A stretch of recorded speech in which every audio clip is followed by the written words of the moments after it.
Hello everyone. Today we talk about how to fix the app of Remini.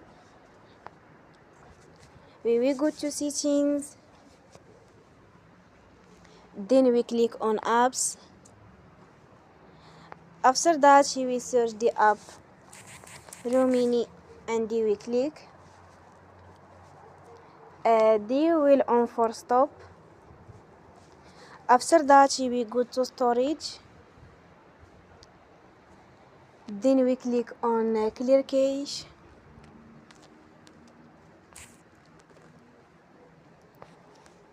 You will go to Play Store and you will update your app.